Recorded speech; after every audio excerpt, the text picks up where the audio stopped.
Alhamdulillahi Rabbil Alamin. Wabihi nasta'in ala umuri dunya wad din.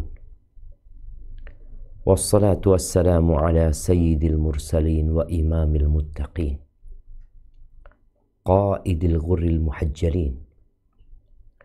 Sayyidina wa maulana Muhammadin wa ala alihi wa ashabihi ajma'in. Amma ba'd.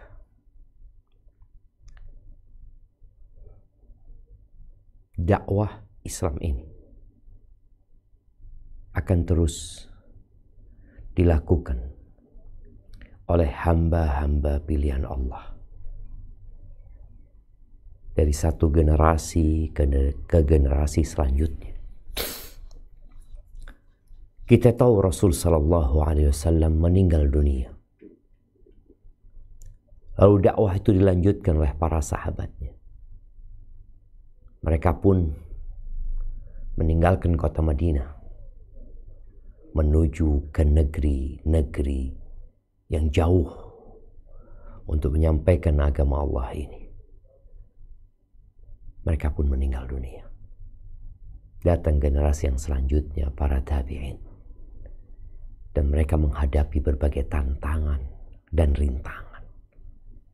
Sebagian harus mengorbankan harta, nyawa, dan segala yang dimilikinya.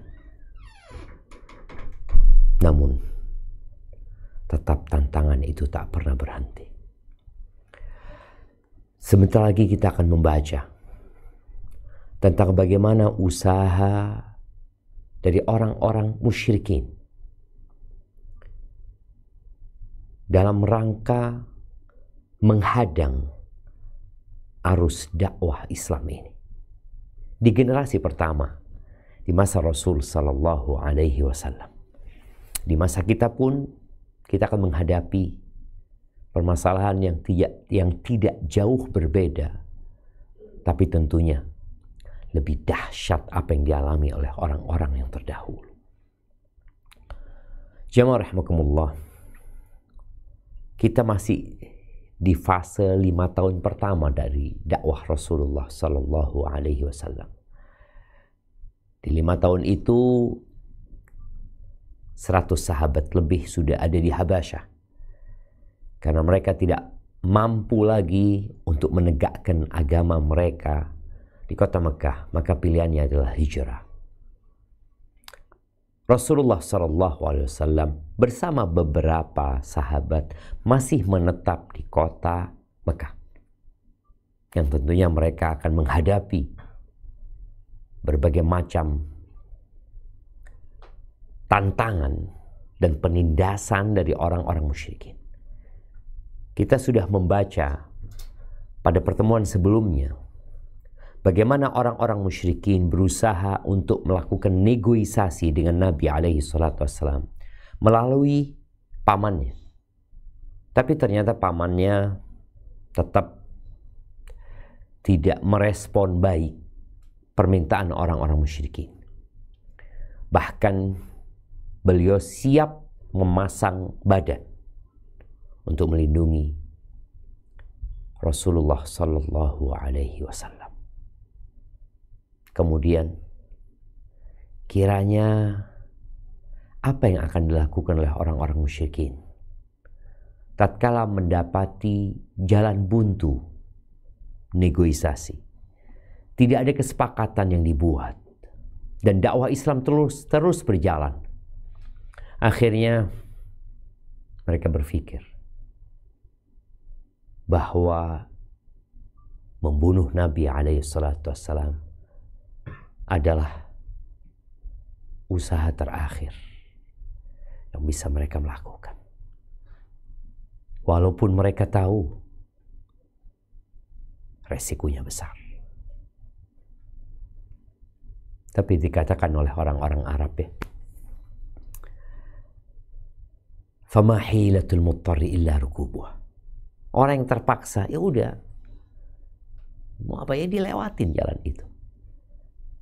Kita akan lihat apakah ide ini dijalankan dan apa sikap yang akan diambil oleh kaum Bani Hashim, oleh Bani Hashim dan keluarga Rasul sallallahu alaihi wasallam.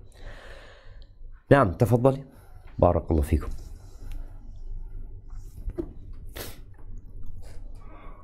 Ide para Tawud untuk membunuh Nabi.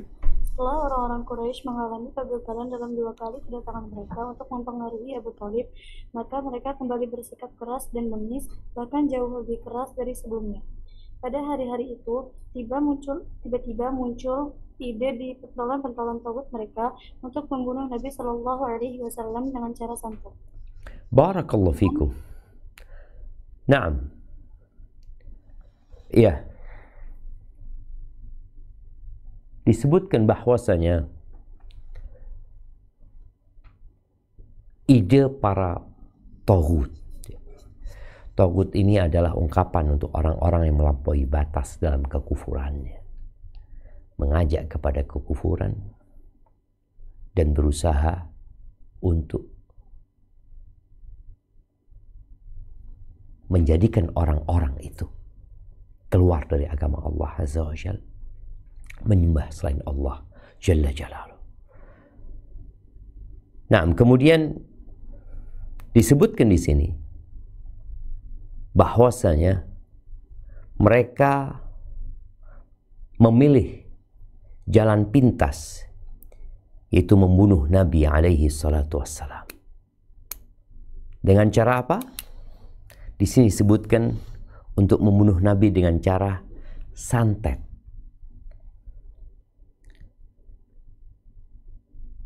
Ana masih belum mendapatkan ya. Di sini disebutkan bahwasanya dengan cara santet.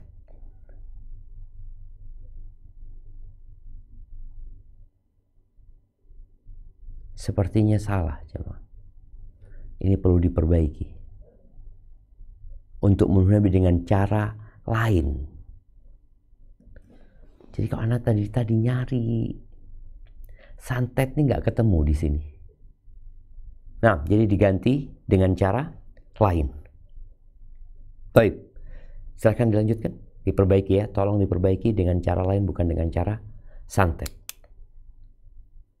Pada hari-hari itu, tiba-tiba muncul ide di pentolan-pentolan Tawud mereka untuk membunuh Nabi Shallallahu Alaihi Wasallam dengan cara lain. Nah, lanjutkan.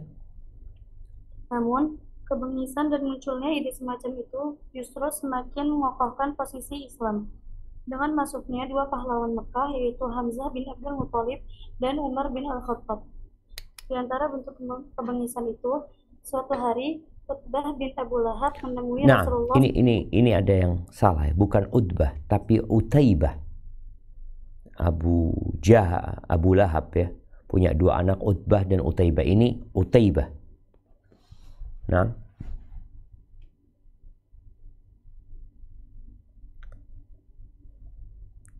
lanjutkan. Di antara bentuk kebengisan itu, suatu hari Utaibah bin Abu Lahab menemui Rasulullah SAW seraya berkata, "Aku mengingkari ayat demi bintang ketika terbenam, dan yang mendekat lalu bertambah dekat lagi, Jibril." Kemudian dia mulai mengganggu beliau, merobek baju beliau, dan meludah ke muka beliau. Untungnya ludah itu tidak mengenai sasaran.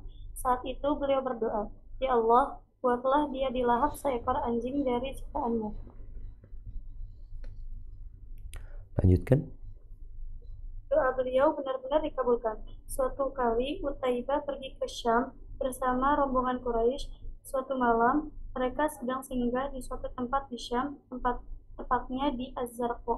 Tiba-tiba ada seekor singa yang mengelilingi mereka. Saat itulah Utaibah berkata, "Sungguh celaka saudaraku, demi Allah, singa itu tentu akan mencaplokku seperti doa yang dibaca Muhammad atas diriku. Singa itu akan membunuhku saat dia, Nabi Shallallahu Alaihi Wasallam, ada di Mekah dan aku ada di Syam."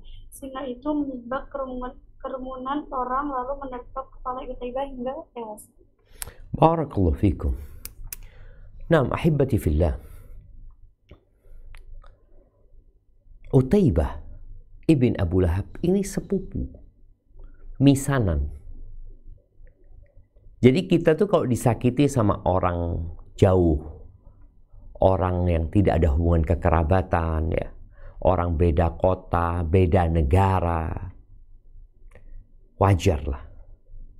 Tapi kalau yang menyakitin kita itu kerabat kita sendiri, itu sakitnya sangat mendalam. Sampai dikatakan wa dzulmu dzawil qurba asyaddu madadatan 'ala an-nafsi min waq'il husamil muhannadi. Dan kezaliman yang dilakukan oleh kerabat kepada diri kita itu lebih dahsyat mengenanya di diri kita daripada tebasan pedang India. Dan ini yang melakukannya sepupunya sendiri. Maka Nabi SAW mendoakan agar orang ini dibinasakan. Karena dia yang lakukan sudah melampaui batas. Beliau mendoakan Allahumma sallit alaihim kalban min kilabika. Ya Allah, kuasakan kepada dia atau buat dia dilahap oleh hewan buas-buasmu yang engkau miliki, Allah. Allah pilih singa di Syam sana. Yang ketika rombongan pedagang ini, kafilah dagang ini istirahat, disebutkan di tempat yang namanya Zarqa, ya mereka di sana istirahat. Tahu-tahu Allah kirim singa yang disebutkan bahwasanya mereka berusaha untuk melindungi Utaibah, ya, menyembunyikan Utaibah, tapi ternyata singa itu datang hanya untuk melahap Utaibah kemudian pergi. Jangan pernah meremehkan doa. Dan jangan pernah kita berhenti berdoa. Semua punya masalah. Boleh jadi ada orang-orang yang menzalimi kita dan kita tidak mampu untuk mengambil hak kita. Tapi kita punya Allah Azza wa Jal yang apabila berkehendak, Allah tinggal mengatakan kun fayakun. Innama amruhu idza arada syai'an an yaqula lahu kun fayakun. Maka buat siapapun yang punya masalah berkaitan dengan manusia-manusia yang melakukan kezaliman terhadap dirinya, engkau angkat kedua tanganmu. Engkau puji Allah Azza wa Jal, engkau agungkan Allah, engkau bersolat kepada Nabi, lalu engkau doakan. Semoga Allah memberikan hukuman yang setimpal buat orang-orang tersebut. Itu kalau benar engkau dizalimi. Karena ada manusia-manusia yang merasa dizalimi. Merasa. Padahal belum tentu dia dizalimi. Berapa banyak kejadian orang digusur. Orang yang digusur ini merasa dia dizalimi. Padahal ternyata memang itu bukan tanah dia. Dia yang melakukan kezaliman. Menduduki tanah yang bukan miliknya. Lalu tatkala dia digusur, dia merasa dizalimi. Ingat, nanti akan ada pengadilan, ya. Allah menegakkan timbangan-timbangan keadilan sehingga semua akan mendapatkan haknya. Kalau hanya merasa dizalimi padahal dia tidak dizalimi, ya doa dia nggak mustajab. Bahkan boleh jadi dia yang melakukan kezaliman. Barakallahu fiik. Baik, dilanjutkan. Ada pula riwayat yang menyebutkan bahwa Utaibah bin Abi Mu'id pernah Naam, ini bukan Utaibah, tapi Uqbah. Diperbaiki. Ini santriwati pegang buku semua enggak? Perlu nggak Ustaz? Hah? Enggak Ustaz, cuma satu bukunya. Oke, siap. Barakallahu fiik. Nah, melanjutkan. Ada pula riwayat yang menyebutkan bahwa Utbah bin Abi Mu'id pernah menginjak pundak Bukan Mu'id, ya, Mu'aid. Mu'aid. Uqbah bin Abi Mu'aid. Mu'aid. Nah. Ada pula riwayat yang menyebutkan bahwa Utbah bin Abi Mu'aid pernah menginjak pundak beliau yang mulia tatkala beliau sedang sujud, hingga hampir saja kedua kedua biji mata beliau keluar. Di antara bukti para togut Quraisy bermaksud hendak menghabisi Nabi Shallallahu Alaihi Wasallam adalah riwayat Ibnu Ishaq dalam hadis yang panjang. Di dalamnya disebutkan bahwa Abu Jahal berkata, "Wahai semua orang Quraisy, sesungguhnya Muhammad tetap enggan dan kalian melihatnya mencela agama kita, mencaci maki bapak-bapak kita, membodoh-bodohkan harapan-harapan kita, dan mencela sembahan kita. Aku bersumpah kepada Allah, aku benar-benar akan menungguinya sambil membawa batu yang mampu ke bawah. Dan tatkala dia sujud dalam sholatnya, aku akan menikutkan batu itu ke kepalanya. Pada saat itu telantarkanlah aku atau belah aku." Setelah itu Bani Abdul Manaf bisa berbuat apa yang terbaik menurut mereka. Mereka menjawab, "Demi Allah, kami sama sekali tidak akan menyerahkan dirimu kepada siapapun. Maka lakukanlah apa kehendakmu." Barakallahu fiikum. Kita lihat ya. Yang dilakukan oleh orang-orang musyrikin sudah benar-benar melampaui batas. Cerita Uqbah bin Abi Mu'aid yang menginjak bukan pundak Nabi ya, tapi leher Nabi SAW, diperbaiki leher Nabi SAW ya. Orang kalau diinjak lehernya, matanya itu terbelalak. Dan itu dilakukan oleh Uqbah bin Abi Mu'aid. Nanti Uqbah bin Abi Mu'aid akan terbunuh pulang dari perang Badar. Dipenggal kepalanya. Kalau Utaibah bin Abu Lahab terbunuh di Syam, Uqbah bin Abi Mu'aid akan dibunuh, dieksekusi oleh, Anda lupa sahabat yang mengeksekusi dia, karena perbuatan dia yang benar-benar sangat tidak berperi kemanusiaan. Dan dia akan menyesal sepanjang matinya dia. Bagaimana Allah menggambarkan orang yang menggigit kedua tangannya gara-gara meninggalkan Rasul Sallallahu Alaihi Wasallam dan bergabung dengan orang-orang musyrikin. Di antara sebab turunnya ayat ini adalah Uqbah bin Abi Mu'aid. Dan kemudian Abu Jahal. Abu Jahal berseloroh karena dia melihat bahwa nggak ada yang berani membunuh Nabi alaihi salatu wasallam, maka dia sendiri yang akan membunuh Nabi SAW. Dia akan membunuh Nabi alaihi salatu wasallam, lalu dia mau udah terserah. Nanti apa yang akan dilakukan oleh Bani Abdul Manaf, dan dia juga mengatakan kalian mau nyerahkan aku sama mereka silahkan, kalian mau bela aku ya akan terjadi perang yang sangat menakutkan kelaknya di kota Mekah. Negeri yang aman akan menjadi negeri yang banjir darah. Tapi Abu Jahal berpikir demi melampiaskan amarahnya, ketidaksukaan dia dengan Nabi alaihi salatu wassalam, karena memang ada hasad yang sangat mendalam. Abu Jahal ini benar-benar tahu kalau Nabi alaihi salatu wassalam adalah utusan Allah. Dia pernah menyampaikan kepada kaumnya bahwasanya dulu Bani Makhzum dan Bani Abdi Manaf ini bersaing gitu loh. Atau Bani Abdi Syams kalau nggak salah. Bersaing gitu loh. Mencari kemuliaan dan kehormatan.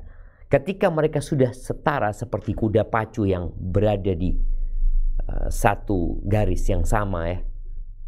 Tahu-tahu di antara Bani Hashim ada yang mengatakan ada nabi dari kita. Kata Abu Jahal, gimana kita bisa nyaingin mereka? Mau bikin nabi sendiri nggak mungkin. Akhirnya Abu Jahal mengumumkan kebencian dan permusuhannya. Bahkan seperti yang kita baca baru saja, dia mau membunuh dengan tangannya sendiri. Taib. Apa yang dilakukan Abu Jahal setelah di malam harinya dia membulatkan niat dan tekadnya serta menyampaikannya kepada kaumnya? Di pagi harinya Abu Jahal benar-benar datang untuk membunuh Nabi alaihissalatu wassalam. Nah, silakan dilanjutkan.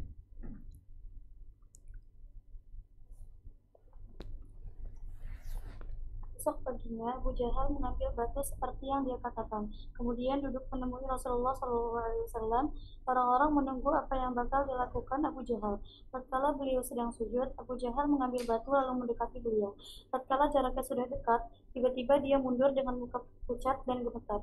Kedua tangannya tidak mampu menyangga batu yang dibawanya, sehingga dia melepaskan batu itu. Orang-orang Quraisy mendekati Abu Jahal dan bertanya, "Apa yang terjadi, wahai Abu Hakam?" Ia menjawab, "Aku menghampirinya seperti yang kukatakan semalam kepada kalian. Ketika aku sudah dekat dengannya, tiba-tiba ada seekor unta yang menghalangi diriku dan dirinya. Tidak, demi Allah, aku tidak melihat unta itu seperti lazimnya, tinggi maupun pendeknya. Tidak pula taringnya sekalipun itu untanya jantan. Unta itu mendekatiku dan hendak mencaplokku." Barakallahu fikum. Nah, subhanallah. Ketika ada orang-orang jahat yang mau berbuat jahat kepada kita, tapi Allah Azza wa Jal tidak menetapkannya, kejahatan itu akan menimpa kita, maka tidak akan terjadi. Inilah keyakinan yang harus ada di diri kita. Abu Jahal sudah bertekad dan sudah berbuat, tapi Allah selamatkan Nabi alaihi salatu wassalam. Namun yang terjadi dengan Uqbah bin Abi Mu'aid, dia berhasil menyakiti Nabi alaihi salatu wassalam. Sebagaimana Utaibah juga berhasil menyakiti Nabi alaihi salatu wassalam, tapi tidak sampai membunuh. Sedangkan perbuatan Abu Jahal itu dapat mematikan Nabi alaihi salatu wassalam. Karena dia memang akan membawa batu yang paling berat yang gak bisa tangannya membawanya. Dia akan timpakan kepala Nabi alaihi salatu wassalam. Allah kirimkan Jibril alaihi salam. Tapi gak ada yang melihat. Yang melihat hanya Abu Jahal. Melihat seekor onta yang besar, onta jantan. Yang kemudian Abu Jahal mundur.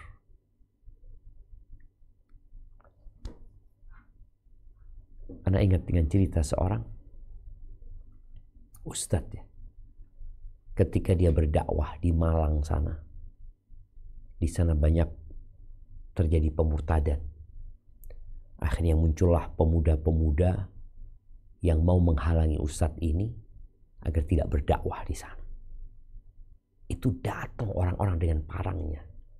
Ustadz itu cerita, ketika mereka hendak memukulkan parangnya, ya anak sudah gak bisa ngomong apa-apa.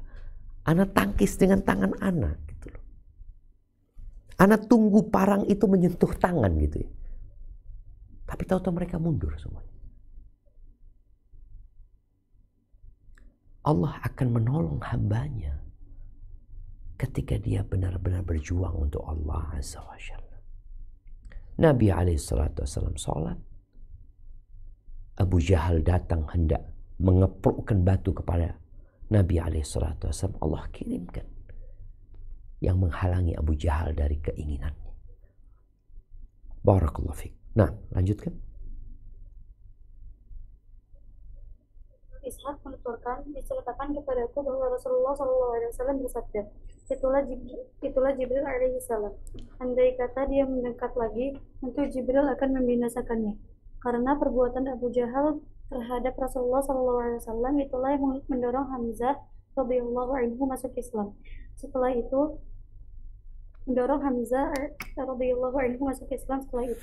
masalah ini akan disampaikan di bagian mendatang. Meski demikian, ide untuk membunuh Rasulullah SAW tetap belum hilang dari hati para taghut Quraisy.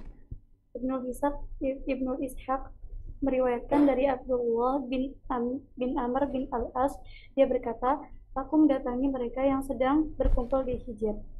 Mereka membicarakan Rasulullah SAW, lalu berkata, kami tidak pernah bersabar seperti kesabaran kami menghadapi urusan orang ini.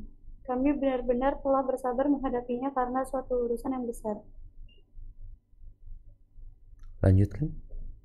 Ketika mereka dalam keadaan seperti itu, tiba-tiba beliau muncul dan berjalan hingga tiba di dekat Hajar Aswad dan mengusapnya. Kemudian beliau melewati mereka dalam keadaan tawaf mengelilingi Ka'bah. Mereka memberondong beliau dengan kata-kata penghinaan. Aku bisa melihat yang demikian itu di wajah beliau. Tatkala lewat untuk kali kedua, mereka melakukan hal yang sama lagi. Aku bisa mengetahui yang demikian itu di wajah beliau.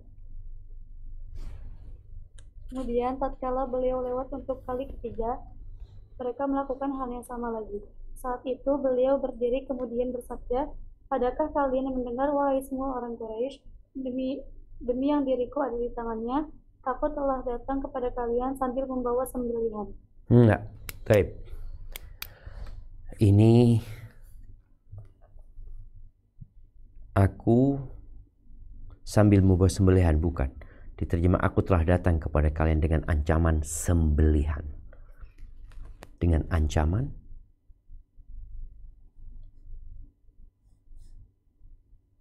akan terjadi penyembelihan, mungkin seperti itu.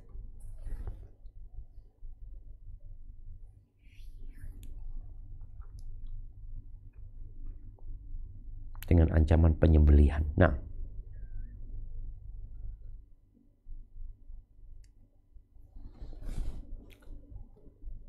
lanjutkan. Kata-kata beliau ini terus mengiang-ngiang di telinga mereka, hingga masing-masing di antara mereka merasa di atas kepalanya ada burung yang akan menyambar. Di antara mereka bahkan ada yang berusaha menghibur diri dari rasa takutnya dengan cara yang dianggap paling baik.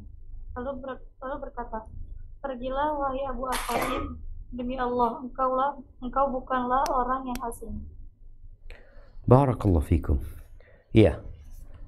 Bukan, ini terjemahannya diperbaiki. Demi Allah, engkau bukanlah orang yang asing. Mereka mengatakan ma kunta wallahi ma kunta jahulan. Dan engkau bukan orang yang tidak bijak, mungkin seperti itu. Tidak bijak, engkau bukan orang yang melakukan kebodohan.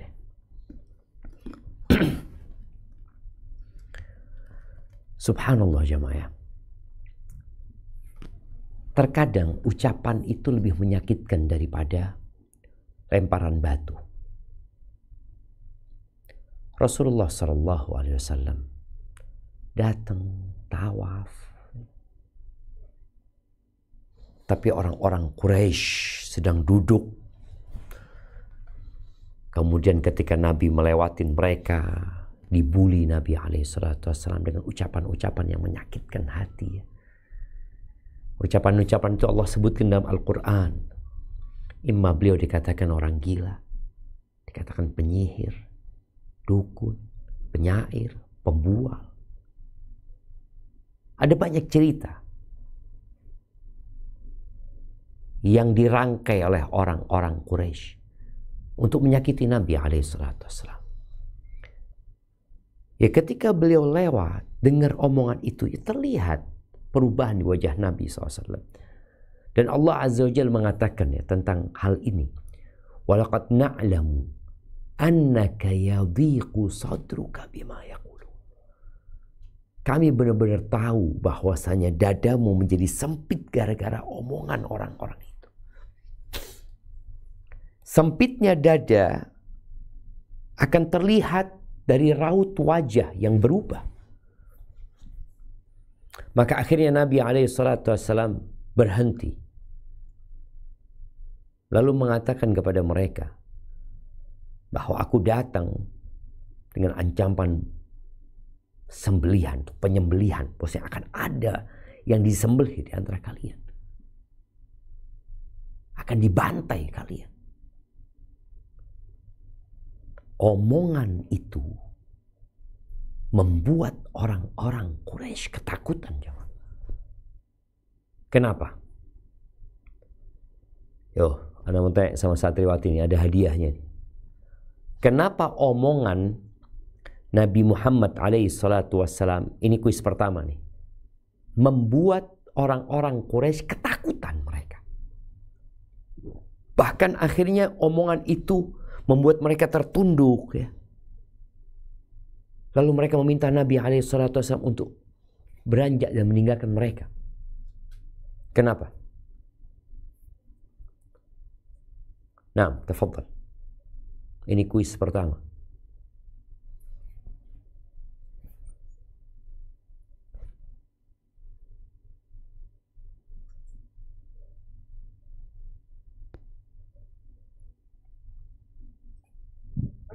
Ada yang mau jawab? Karena Rasulullah SAW terkenal pribadi yang jujur dan amanah. Ahsanti. Nah, karena mereka tahu Nabi nggak pernah bohong sallallahu alaihi wasallam. Mereka tahu itu. Nggak pernah bohong. Alaihi salatu wassalam. Dan mereka tahu doa Nabi alaihi salatu wassalam mustajab. Kejadian dengan Utaibah yang dimangsa oleh singa itu diketahui oleh orang-orang Quraisy. Maka tatkala Nabi mengatakan itu, mereka ketakutan. Boleh jadi dalam posisi mereka seperti itu, Allah kirimkan azab yang membinasakan mereka semua. Mereka benar-benar takut. Akhirnya mereka minta Nabi SAW untuk pergi. Apakah hal itu membuat mereka kemudian sadar masuk Islam? Enggak. Coba dilanjutkan.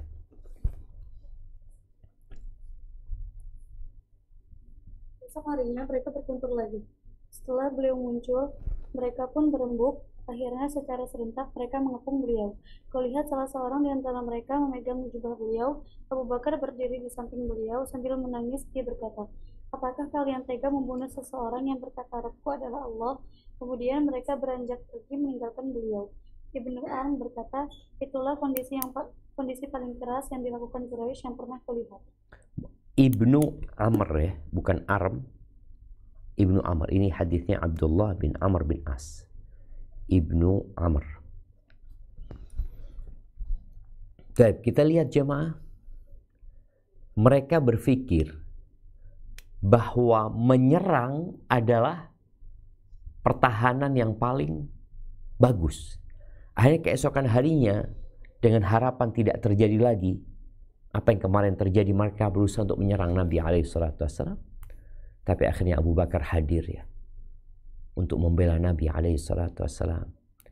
Mengatakan kepada mereka, ataqtuluna rajulan an yaqula Rabbi Allah. Apakah kalian berani atau mau membunuh seorang yang berkata Tuhanku adalah Allah? Apa salahnya dia gitu? Di riwayat lain diceritakan bahwa Ali bin Abi Thalib ya, di masa khilafahnya dia bertanya, man asya'un nas? Siapa orang yang paling pemberani? Kata pasukannya Ali bin Abi Thalib, Anta, engkau. Ali mengatakan, tidaklah aku berjumpa dengan musuh kecuali aku bisa menyelesaikannya. Artinya sejarahnya Ali seperti itu. Tapi orang yang paling pemberani adalah Abu Bakar As-Siddiq. Ali bercerita, tatkala Nabi SAW diserang sama orang-orang musyrikin, nggak ada sahabat yang bela Nabi kecuali Abu Bakar. Abu Bakar yang belain Nabi SAW. Ini menunjukkan bahwasanya beliau adalah orang yang pemberani, radhiyallahu taala anhu. Yang akhirnya ya orang-orang bubar ya. Bubar, meninggalkan Abu Bakar bersama Rasul sallallahu alaihi wasallam, walaupun mereka sudah menyakiti Nabi alaihi salatu wassalam. Dan Abdullah bin Amr mengatakan, itu adalah hal yang paling menyakitkan yang pernah aku lihat dilakukan oleh orang-orang musyrikin kepada Nabi alaihi salatu wassalam. Baik, dilanjutkan. Dalam riwayat Al-Bukhari dari Urwah bin Az-Zubair, dia berkata, aku berkata kepada Ibnu Amr bin Al-As, sampaikanlah kepadaku kejadian paling keras yang dilakukan Quraisy terhadap Nabi Shallallahu Alaihi Wasallam. Dia menjawab, tatkala Nabi Shallallahu Alaihi Wasallam sholat di dalam Ka'bah, tiba-tiba muncul Uqbah bin Abu Mu'ayyid. Lalu dia melilitkan pakaiannya di leher beliau, lalu menjerat beliau dengan tarikan yang keras.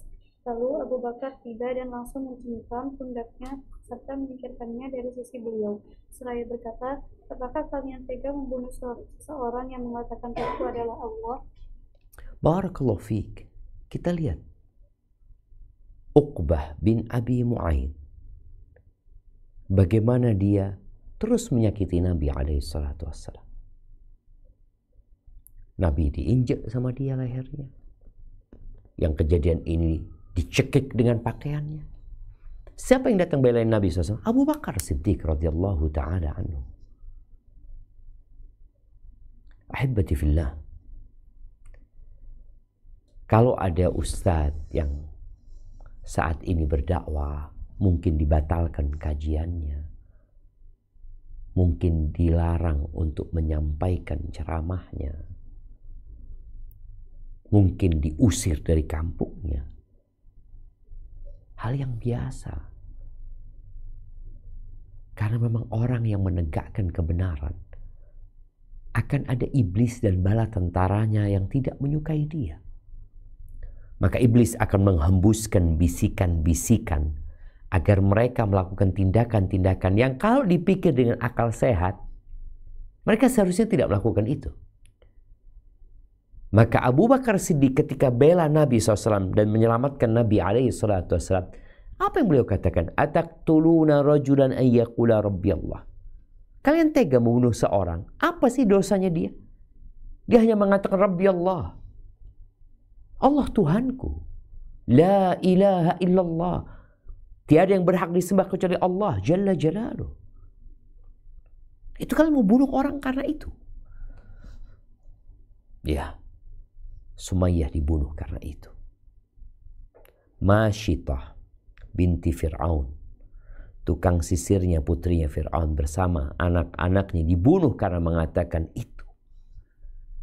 Ini menunjukkan bahwasanya la ilaha illallah adalah ucapan yang seorang muslim harus mempertahankannya walaupun nyawa meregang dari dirinya.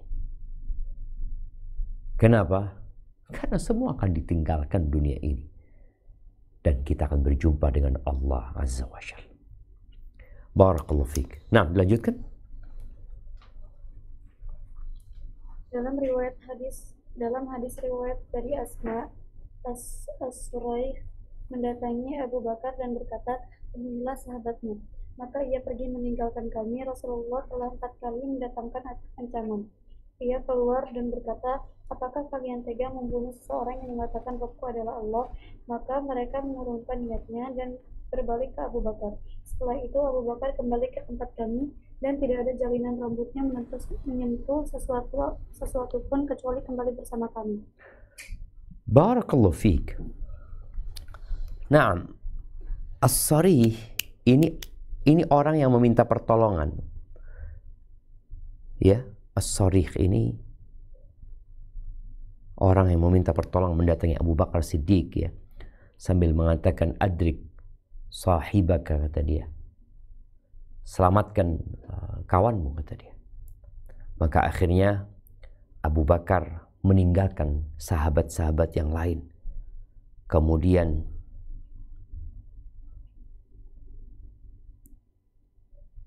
dia berusaha menyelamatkan Nabi SAW. Oh, ini ada terjemahan yang perlu diperbaiki.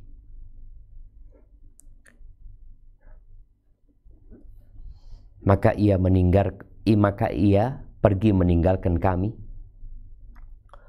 Rasulullah telah 4 kali mendapatkan ancaman. Subhanallah jamaah. Qalat fa kharaja min indina wa lahu ghadair 4.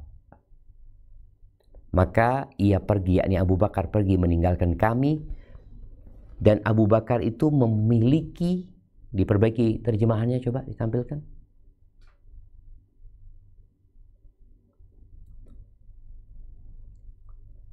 Dan Abu Bakar memiliki 4,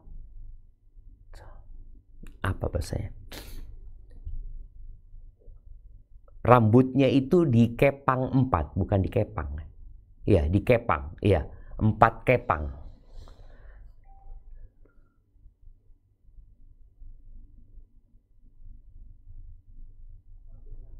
4 apa?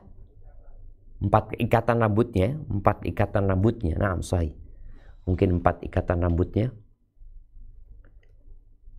Iya. Tunggu sebentar.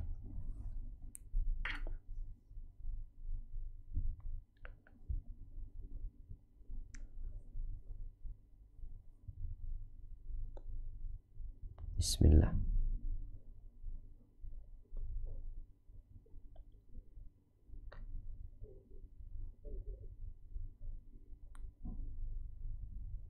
Taib, disebutkan di sini bahwasanya Abu Bakar itu dengan faraja ilaina la namussu syai'an min ghadairihi illa raja'a ma'ana. Ini terjemahannya. Tidak ada jalan rambutnya menyentuh sesuatu pun kecuali kembali bersama kami.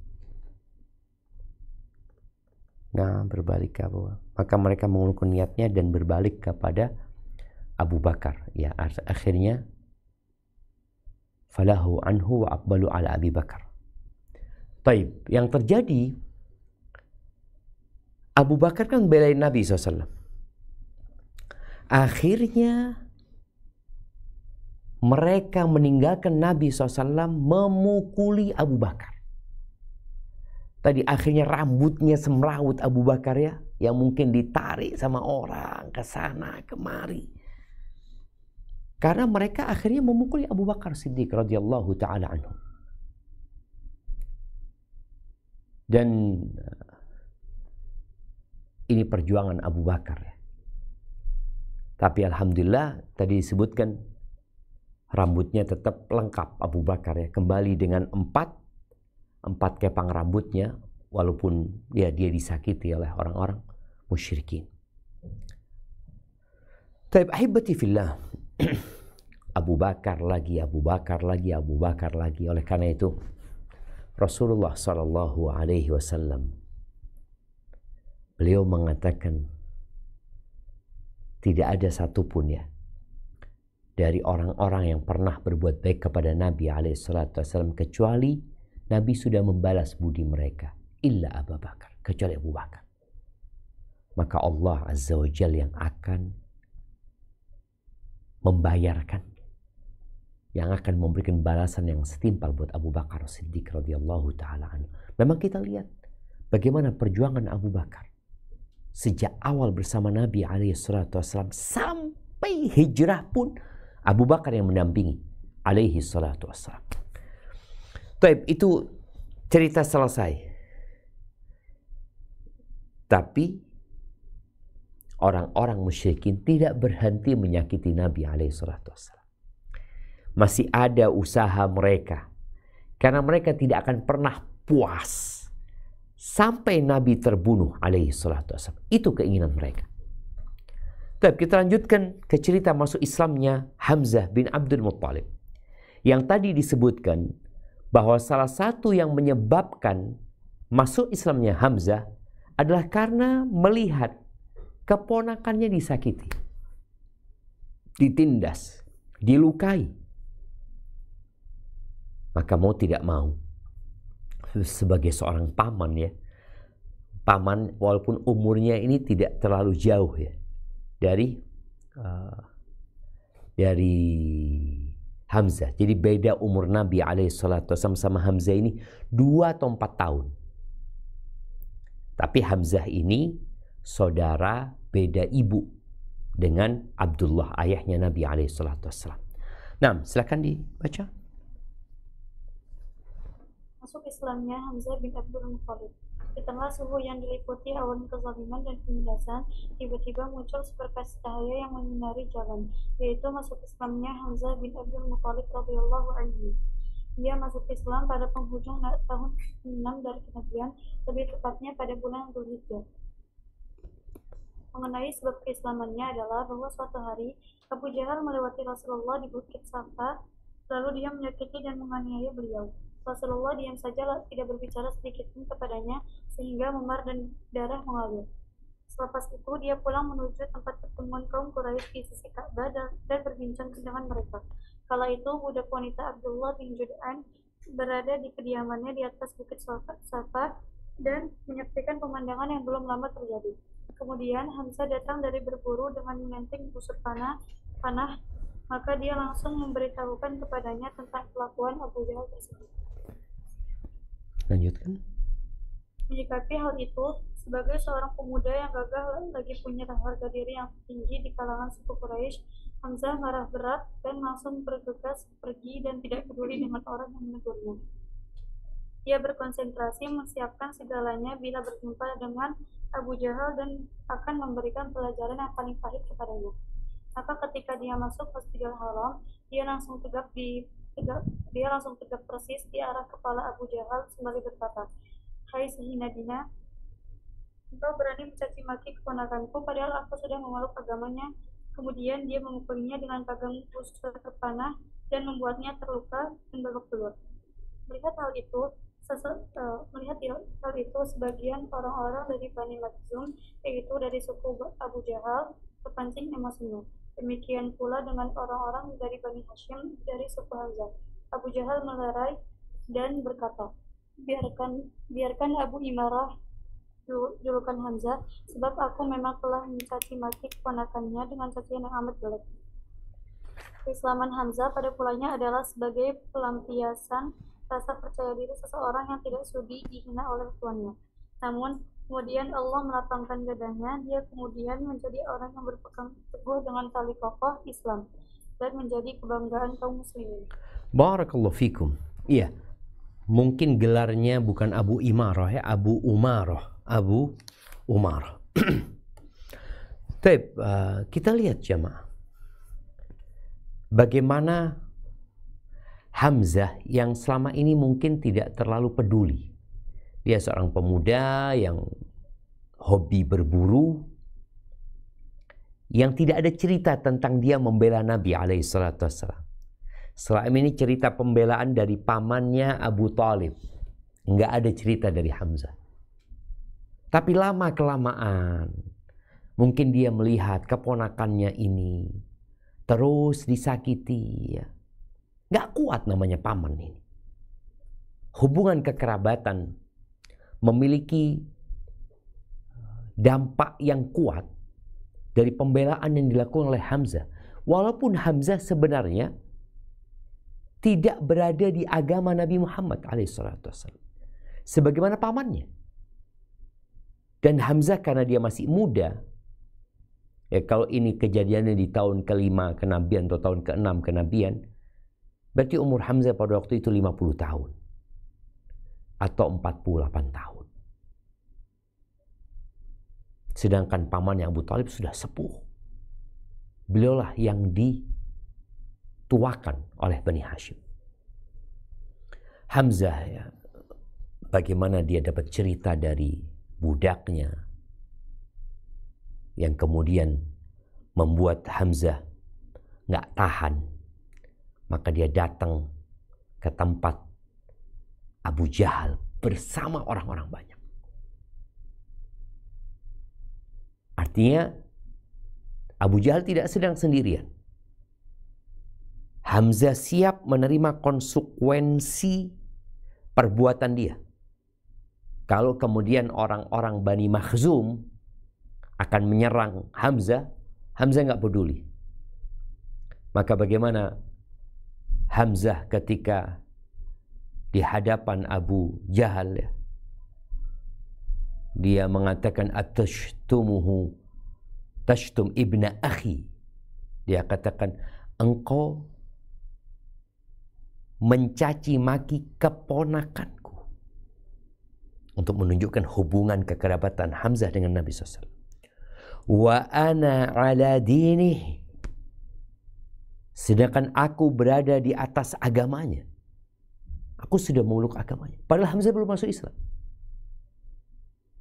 Maka di riwayat yang panjang diceritakan setelah kejadian itu, Hamzah pulang ke rumahnya. Hamzah bingung, ragu. Tahu-tahu setan itu membisikkan ke diri Hamzah bahwasanya engkau gimana? Kok tahu-tahu ikut agama orang yang murtad itu? Karena pada awalnya Hamzah nggak tertarik dengan Islam. Engkau gimana meninggalkan agama nenek moyangmu? Kau ikut agama keponakanmu. Hamzah bingung ya. Lalu dia berdoa memohon kepada Allah, kalau ini kebenaran ya Allah, tetapkan hatiku ya Allah. Kalau enggak, semoga aku dikasih solusi untuk keluar dari ucapannya. Karena ucapan Hamzah bahwa dia telah beragama Islam itu didengar oleh Quraisy. Dan berita itu tersebar di ganggang, di jalanan kota Mekah. Maka Hamzah bingung. Maka dia memohon kepada Allah, kalau ini memang benar, tetapkan hatiku. Kalau enggak, kasih aku solusi. Apa jalan keluar dari ucapanku itu? Yang mengatakan, atashtum ibna akhi wa ana ala dini. Subhanallah, ternyata Allah berikan keteguhan di diri Hamzah. Dia menjadi seorang muslim yang benar-benar Islam. Jadi kalau dilihat ceritanya, dia awalnya gak masuk Islam. Ucapan dia itu hanya karena fanatisme kekerabatan. Tapi akhirnya menjadi sebuah keyakinan yang membuat Hamzah siap untuk mengorbankan jiwa, raga, dan hartanya demi menegakkan agama Allah ini. Baik, ini masuk Islamnya Hamzah. Ada cerita panjang insya Allah tentang masuk Islamnya Umar bin Khattab radhiyallahu ta'ala anhu. Mungkin kita akan bahas pada pertemuan yang akan datang. Semoga yang sedikit ini memotivasi kita untuk terus berjuang menegakkan agama Allah Azza wa Jal semampu kita dengan apa yang kita miliki. Para santriwati yang mungkin dia tidak mengangkat senjata, dia tidak pula memiliki harta karena dia masih dinafkain oleh kedua orang tuanya. Maka jadikan keberadaanmu di rumah Quran itu benar-benar demi menegakkan agama Allah Azza wa Jalla. Ya tentunya untuk mengangkat kebodohan dari dirimu. Kalau dulu orang mau baca Quran, itu apabila ketahuan, maka mereka akan disiksa, ditindas. Engkau enggak. Engkau sekarang atau kalian sekarang bisa membaca Al-Quran tanpa ada yang melarang, tanpa ada yang menindas dan menyakiti. Tapi kadangkala setan datang dengan cara lain, membisikkan kemalasan di telinga kita, membuat kita jadi futur, yang kadangkala memandang bahwa orang-orang di luar sana yang mungkin bebas dengan handphonenya, bebas melakukan apa yang mereka inginkan, mereka adalah orang-orang yang senang dan berbahagia. Lalu engkau memandang dirimu, aduh aku menderita hidup di pesantren ini atau di rumah Quran ini. Ketahuilah, khairukum man ta'allama al-Quran wa 'allamahu. Yang terbaik di antara kalian adalah yang belajar Al-Quran dan mengajarkannya. Dan Nabi SAW sudah meninggal dunia. Beliau berpesan, balighu anni walau ayah. Sampaikan dari aku walaupun satu ayat. Dan kalian punya banyak ayat. Maka tolong berusahalah untuk menyampaikan apa yang sudah dipelajari dan mengukuhkannya di dalam hati. Niatkan lillahi ta'ala, Allah akan berikan apa yang kita inginkan insyaAllah. Baik, Anda kembalikan ke moderator kita, ke MC kita, tafadhal. Masuk ke sesi tanya jawab. Ya. Setelah selanjutnya kita masuk ke sesi tanya jawab. Untuk pertanyaan pertama, tafadhal Uti Putri. Jazakillah khairan Ufti. Assalamualaikum warahmatullahi wabarakatuh, Ustaz. Waalaikumsalam warahmatullahi wabarakatuh. Ahsanallahu ilaikum ya Ustaz. Ustaz, tadi Ustaz mengatakan jika ada ya dakwah kita dihalangi, seperti misalnya kajiannya dibubarkan, itu ya sudah lumrah terjadi dari zaman Rasulullah Shallallahu Alaihi Wasallam, Ustaz. Yang Ana tanyakan, Ustaz, bagaimana sikap kita terhadap ulil amri, Ustaz? Ini Ana mengalami sendiri, Ustaz. Kajian itu tidak dibubarkan, Ustaz, tapi hanya diminta dibatalkan 1 atau 2 jam sebelum acara, sebelum kajian, Ustaz. ini kejadiannya di tempat Ana dan ustadznya juga sudah dalam perjalanan menuju tempat kajian dengan alasan masjidnya akan digunakan oleh Pemda untuk acara tasyakuran, dan masjid itu sendiri bukan masjid Pemda ya Ustadz ya. Nah, kan kami selalu patuh dengan nasihat Ustadz bahwa kepada ulil amri itu kita harus sami'na wa ata'na gitu Ustadz. Tapi dalam hal ini kalau kita menemukan kesewenang-wenangan Ustadz, kan tidak semua kita yang punya akses khusus untuk berkomunikasi dengan Pemda, dengan ulil amri gitu Ustadz. Bolehkah kita menyampaikan keberatan secara terbuka atau gimana Ustadz? Karena kita kenapa ini mendadak sekali gitu Ustadz? Karena sebelumnya tidak ada acara apa-apa, tiba-tiba mereka mengadakan tasyakuran di masjid itu gitu Ustadz. Itu yang pertama Ustadz. Yang kedua Ustadz, minta nasihatnya Ustadz. Tadi malam kami bahas masalah orang-orang yang mulia setelah Rasulullah SAW sama Ustadz Ayat tadi malam Ustadz, semoga Allah jaga beliau. Ada pertanyaan Ana Ustadz, Abu Bakar ini kan yang lebih dicintai oleh Rasulullah SAW dibanding dengan yang lain Ustadz. Kalau Ana hanya mengagumi misalnya sosok kayak yang perkasa, yang pendekar seperti Umar bin Khattab, Khalid bin Walid, kemudian Sa'ad bin Abi Waqqas, apakah itu boleh Ustadz tanpa mengabaikan yang lain Ustadz? Ana juga pengen punya iman seperti Abu Bakar gitu Ustadz, tapi mengagumin orang-orang tertentu itu karena sosoknya yang perkasa, yang wah gitu, pemberani gitu, apakah boleh Ustadz? Mohon nasihatnya Ustadz. Jazakallahu khairan wa barakallahu fiik Ustadz. Assalamualaikum warahmatullahi wabarakatuh. Waalaikumsalam warahmatullahi wabarakatuh. Naam, ahibati fillah. Berkaitan dengan kajian yang mungkin dibatalkan, yang mungkin di-cancel. Pihak yang membatalkannya mungkin macam-macam. Boleh jadi DKM masjid, boleh jadi lembaga, boleh jadi mungkin dari pihak pemerintahan setempat ya. Apa sikap kita? Sebenarnya setiap rakyat Indonesia, setiap warga itu memiliki hak yang sama. Mereka memiliki hak untuk menjalankan agamanya. Jadi ada dua hal yang bisa dilakukan. Yang pertama, kalau memang yang dilakukan oleh pihak pemerintah sendiri itu melanggar aturan dan undang-undang yang ada, maka sebagai seorang warga dia boleh melaporkan hal itu kepada pihak lain yang di atas mereka. Kalau memang yang mereka lakukan adalah bentuk persekusi atau kesewenang-wenangan ya. Karena kadangkala umpamanya kalau terjadi di tingkat kelurahan, tingkat kecamatan, kita bisa angkat ke tempat yang lebih tinggi lagi untuk melaporkan apa yang mereka lakukan. Kalau benar seperti itu. Dan kalau kita memang mau.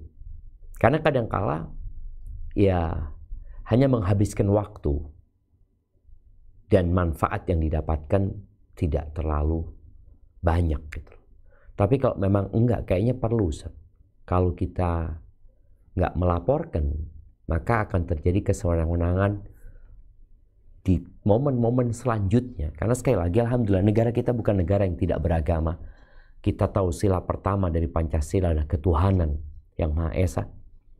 Dan kebebasan menjalankan agama itu dijamin oleh negara kita. Tinggal bagaimana kita pintar-pintar kalau memang ingin menuntut hak kita, hal itu diperbolehkan. Yang kedua, berkaitan dengan mengagumi tokoh-tokoh yang memiliki kelebihan. Memang kita diperintahkan untuk mencontoh mereka. Ada cerita-cerita dalam Al-Quranul Azim. Ada cerita para nabi. Ada cerita orang-orang soleh. Ada cerita Luqmanul Hakim ya, dengan hikmahnya. Ada cerita Dzulqarnain. Kemudian di kalangan para sahabat Nabi. Tujuan kita mengagumi mereka adalah mencontoh kebaikan-kebaikan yang mereka lakukan. Abdullah bin Mas'ud mengatakan, "Man kana mustannan falyastanna biman qad mat." Barang siapa yang hendak mencontoh, maka hendaklah dia mencontoh orang-orang yang sudah meninggal dunia. Siapa? Para sahabat Nabi. Mereka yang seharusnya dicontoh. Sedangkan orang-orang yang hidup saat ini, La tu'man alaihi fitnah. Yang masih hidup itu masih nggak aman dari fitnah. Karena tolak ukur orang itu soleh atau tidak adalah ketika meninggal dunia. Ketika meninggal dunia. Innamal a'mal bil khawatim. Mungkin seperti itu. Barakallahu fiik ya. Baik, sebelum ke pertanyaan selanjutnya, Ana tadi masih kurang puas dengan yang di halaman 196, alinea terakhir. Ini ada yang perlu diperbaiki. 196. Nah, tolong ditampilkan ya. Karena terjemahannya agak kacau dan Ana menemukan teks yang lebih lengkap sehingga bisa difahami lebih dalam lagi. Oke. Baik, as-surih. As-surih itu as-sarih ya. Tadi udah disampaikan. Artinya orang yang berteriak yang minta tolong. Jadi orang yang datang meminta tolong. As-sarih. As-sarih itu orang yang datang meminta tolong. Baik. Kemudian maka ia pergi meninggalkan kami dan Abu Bakar memiliki 4 ikatan rambutan. Iya, 4 ikatan bisa disebut semacam kepangan rambut ya. Kepangan rambut, dikepang 4 ya.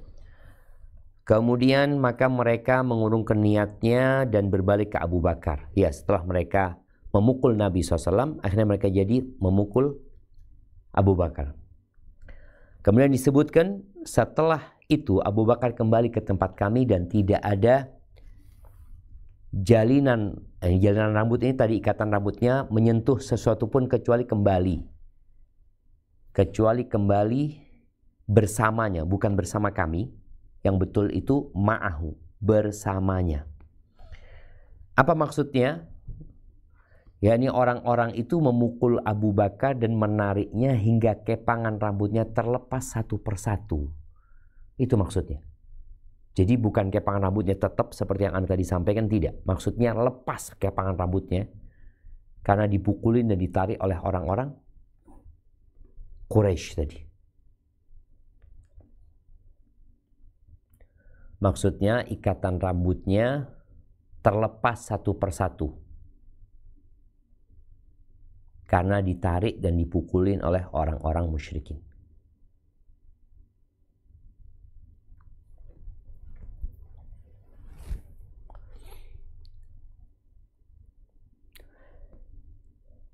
Barakallahu fiik. Ya, mungkin itu kita lanjutkan ke sesi tanya jawab. Tafadhol.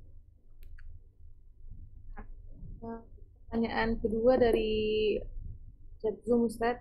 Assalamualaikum warahmatullahi wabarakatuh. Waalaikumsalam warahmatullahi wabarakatuh. Izin bertanya Pak Ustaz. Nah. Ana punya rumah dari kedua orang tua rahimahullah. Pas beli Ana serahkan semua urusan ke suami. Lalu setelah renovasi baru tahu rumahnya atas nama ibu mertua. Pas komplain suami marah. Bagaimana sikap Ana Pak Ustadz? Apakah tetap diperjuangkan agar kembali atau ikhlaskan saja? Barakallahu fiik. Barakallahu fiik.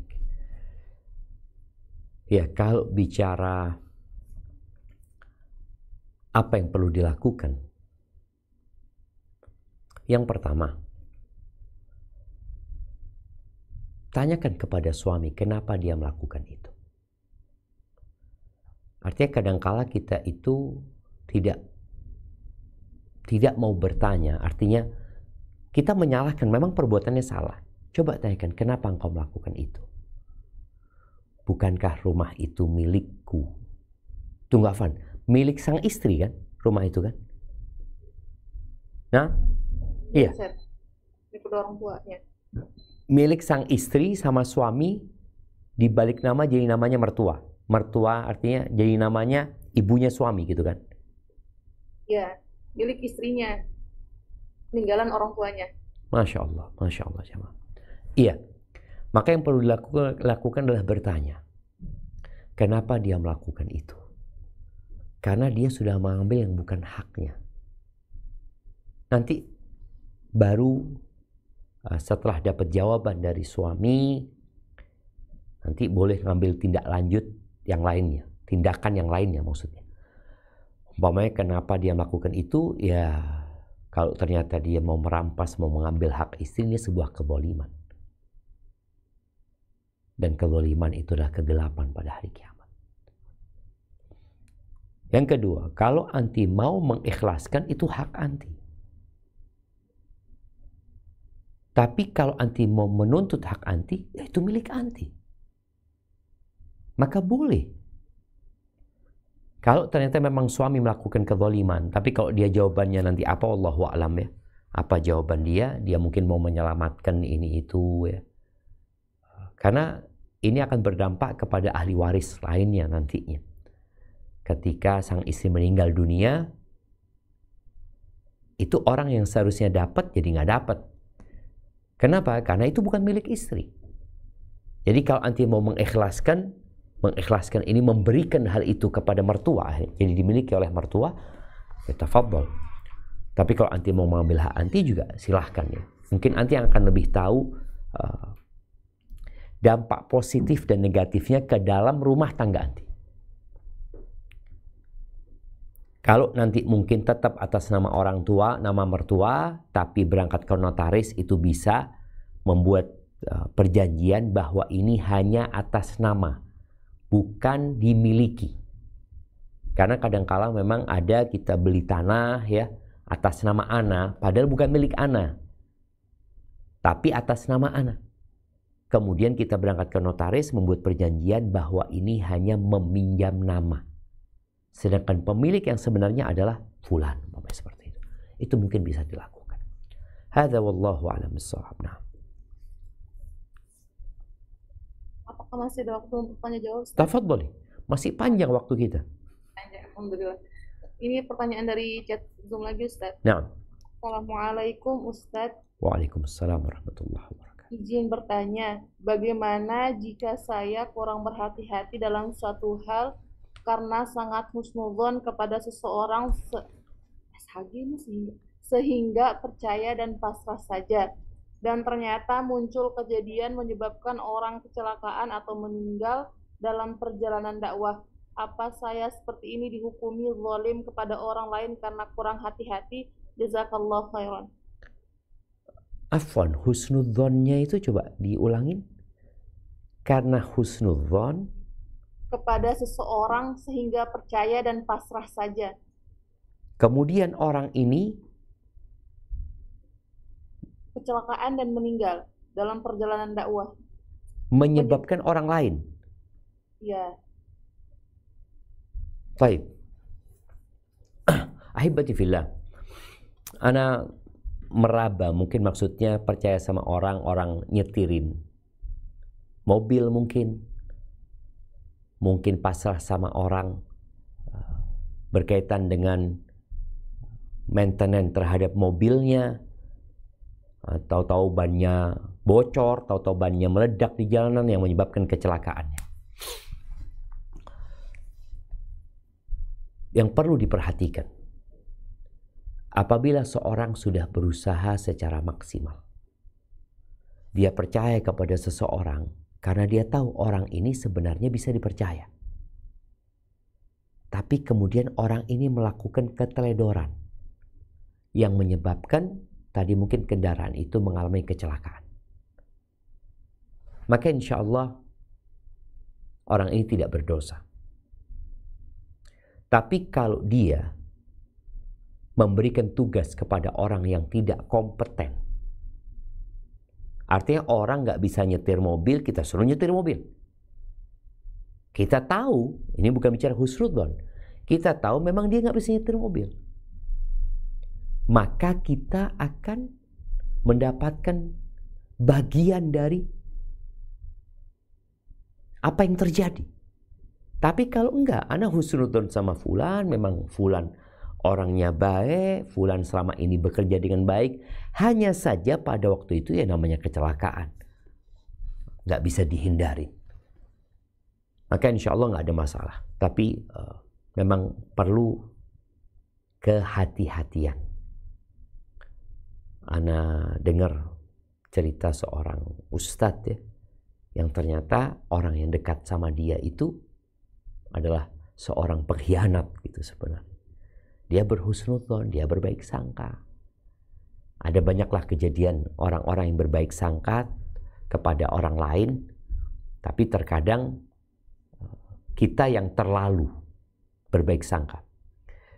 Orang berbuat kriminal itu bukan karena punya niat saja, tapi karena adanya kesempatan. Kok nggak salah itu apa ungkapannya Bang Napi ya, waspadalah, waspadalah. Tadi kita bagaimana berusaha untuk menutup celah tersebut. Tapi kalau itu sudah terjadi dan engkau tidak melakukan keteledoran dan husnudzonmu di tempatnya, maka insya Allah nggak masalah ya. Tapi kalau ternyata ada unsur campur tangan dari dirimu karena engkau juga teledor, ya kau perlu minta maaf dan memohon ampun kepada Allah Azza wa Jalla. Hadza wallahu a'lam bissawab. Pertanyaan selanjutnya dari santriwati Ustaz. Naam, tafadhali.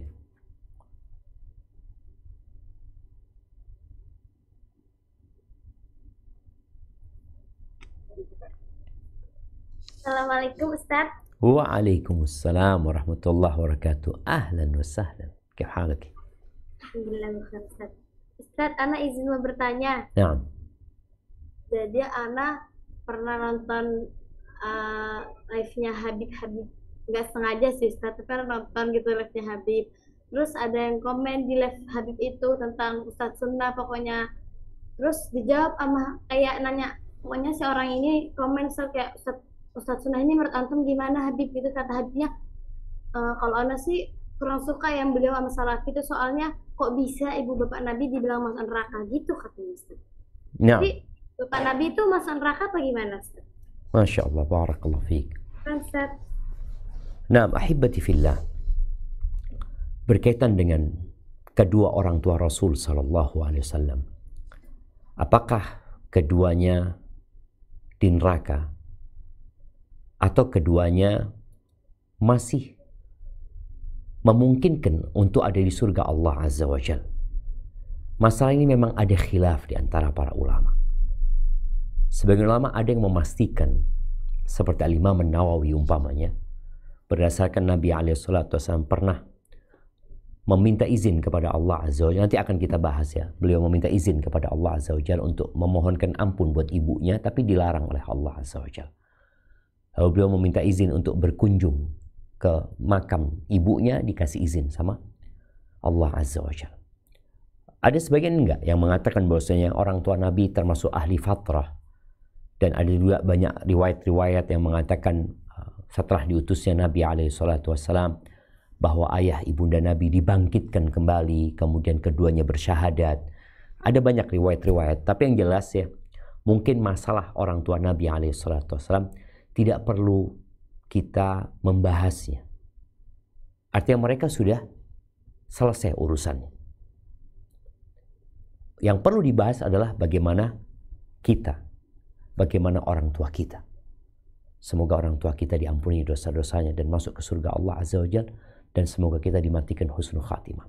Tapi yang jelas masalah orang tua Nabi tadi ada perselisihan di antara para ulama, dan lebih baik masalah ini tidak dikaji secara terbuka umpamanya ya, kecuali memang untuk kajian yang mendalam berkaitan dengan riwayat-riwayat yang tadi yang menyebutkan bahwasanya keduanya dihidupkan kembali ya, keduanya masuk Islam. Karena kita tahu ayah ibunda Nabi ini meninggal dunia sebelum diutusnya Rasul sallallahu alaihi wasallam.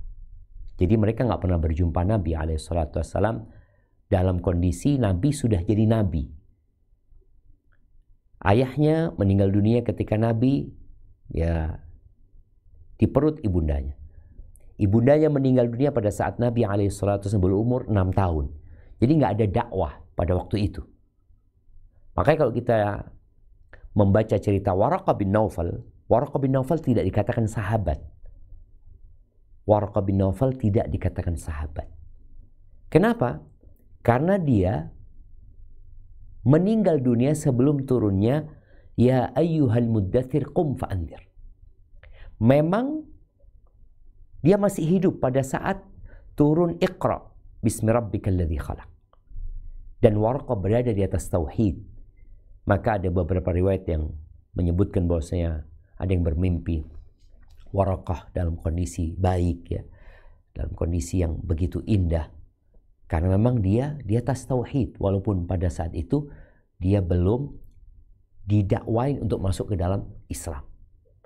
Hadza wallahu a'lam bishawab. Jadi berkaitan dengan orang-orang yang meninggal dunia sebelum diutusnya Nabi SAW, memang ada beberapa pembahasan daripada para ulama. Adapun khusus berkaitan dengan orang tua Nabi SAW, tadi ada beberapa riwayat yang perlu dikaji kembali yang memang kebanyakannya adalah lemah ya, tentang dibangkitkannya kembali ayah dan bunda Nabi SAW.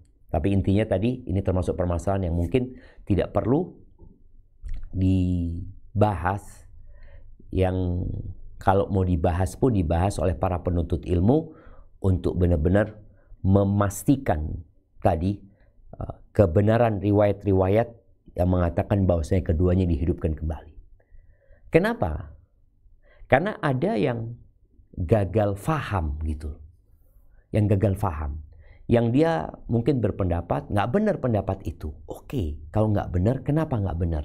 Boleh jadi memang ada riwayat-riwayat yang tidak sahih yang menyebabkan seorang akhirnya meninggalkan pendapat yang tadi mengatakan mungkin keduanya tidak di surga ya.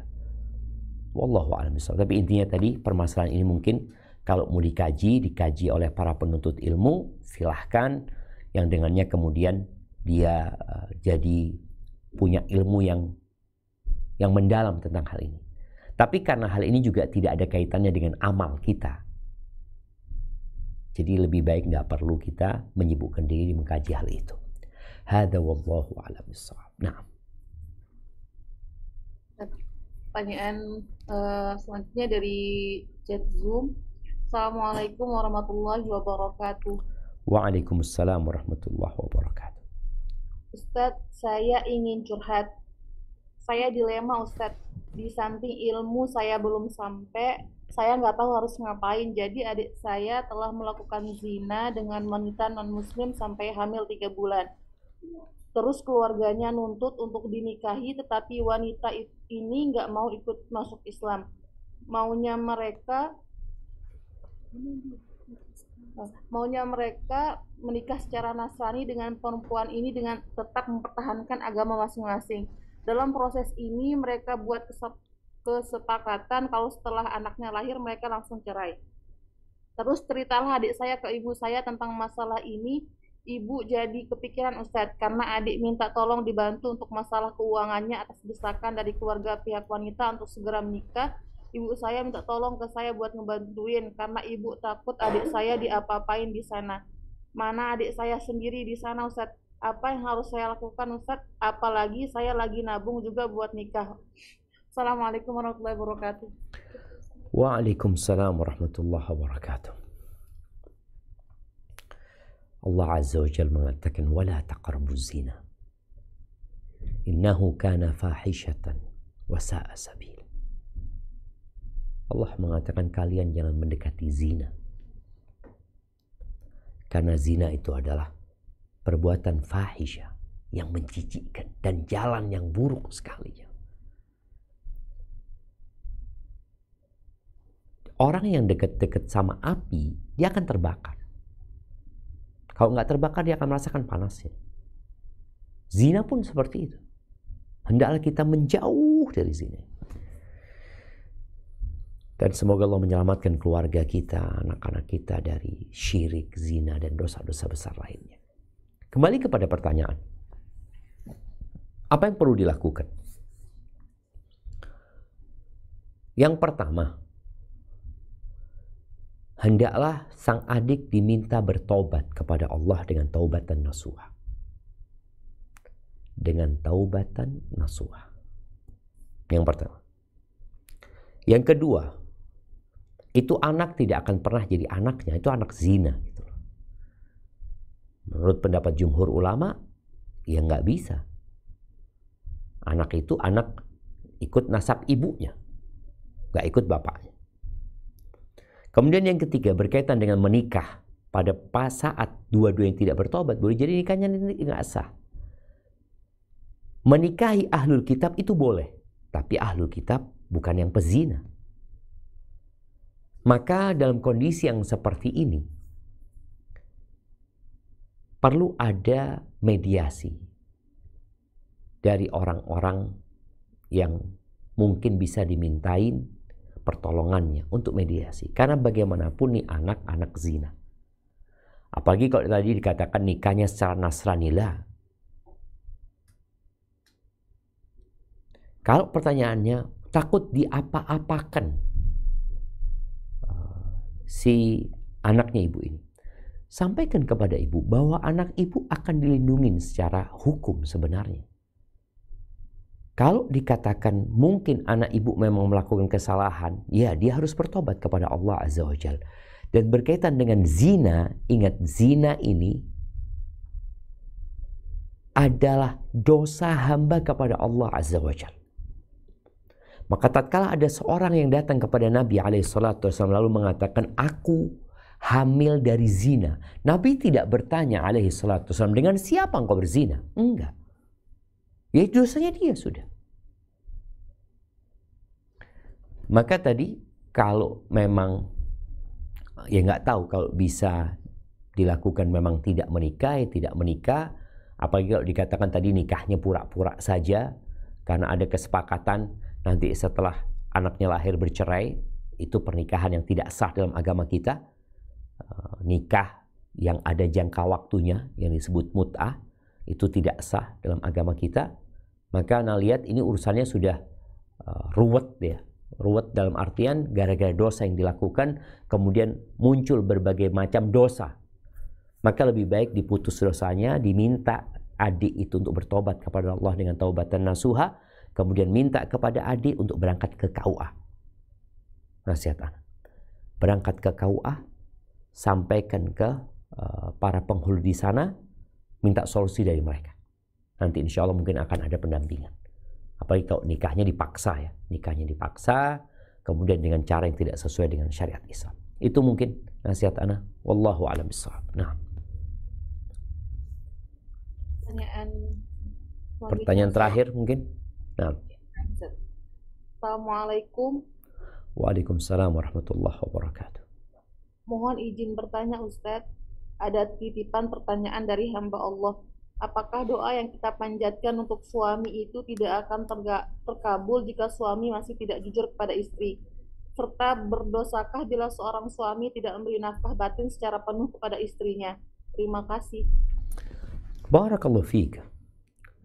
Berkaitan dengan doa istri, nggak ada hubungannya dengan kejujuran suami. Tapi doa istri ini ada hubungannya dengan khidmat dia kepada suami. Jadi tidak ada hubungannya dengan suami jujur atau tidak, tapi ada hubungannya dengan apakah sang istri ini adalah seorang yang taat, yang berkhidmat kepada suaminya. Karena memang dalam sebuah hadis Rasul sallallahu alaihi wasallam mengatakan, "Wala tadzuqul mar'atu halawatal ibadah." Seorang wanita tidak akan merasakan manisnya ibadah sampai dia menjalankan tugasnya berkhidmat kepada suaminya, memberikan hak-hak suaminya. Walaupun tadi suaminya nggak jujur umpamanya, hendaklah sang istri berusaha untuk tetap melaksanakan kewajiban dia, yang jadi kewajibannya. Adapun berkaitan dengan suami, dosakah suami yang tidak jujur? Jelas dosa ya kalau dia memang berkhianat ya, kemudian tadi disebutkan dia tidak memberikan hak nafkah batin secara penuh kepada istrinya. Dan bicara haknya ini memang Allah Azza wa Jalla mengatakan walahunna mithlu alladhi 'alaihinna bil ma'ruf walirrijali 'alaihinna darajah. Dan istri-istri itu memiliki hak yang setara dengan kewajibannya dengan cara yang lumrah, yang ma'ruf. Dan lelaki memiliki satu derajat lebih atas istrinya. Jadi kalau bicara nafkah batin ini, maka dilihat kepada kebutuhan sang istri dan kemampuan suami. Itu mungkin yang perlu diperhatikan.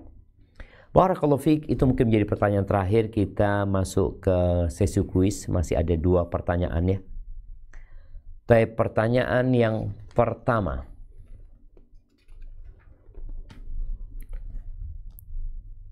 buat umum ya, buat yang bukan santriwati. Pertanyaan pertama, kenapa orang-orang Quraisy ingin membunuh Nabi alaihi salatu wassalam?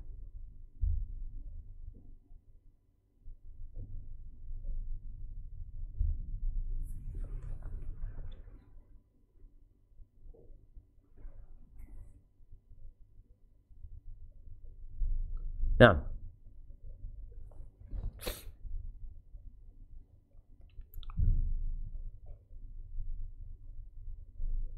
Fadol, siapa yang mau menjawab?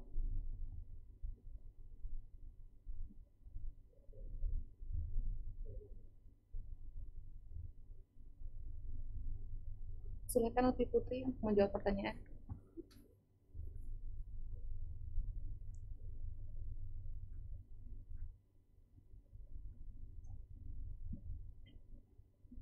Silakan.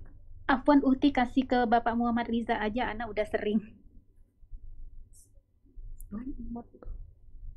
Muhammad Riza tadi yang pertama raise hand ya? Yang itu. tafadhal. Fadol. Naam, karena sebelumnya orang Quraisy mengalami kegagalan dalam mempengaruhi paman Nabi Abu Thalib sebanyak 2. Masya Allah, barakallahu fiik. Siap ya? Barakallahu fiik. Ya, itu menjadi alasan utama ya. Awalnya mereka hendak menggunakan cara damai ya untuk menghentikan dakwah ini, tapi karena gagal, akhirnya mereka pakai cara kasar ya. Mereka hendak membunuh Nabi alaihi salatu wassalam. Baik, buat santriwati, sebutkan nama 2 orang yang pernah menyakiti Nabi alaihi salatu wassalam secara fisik. 2.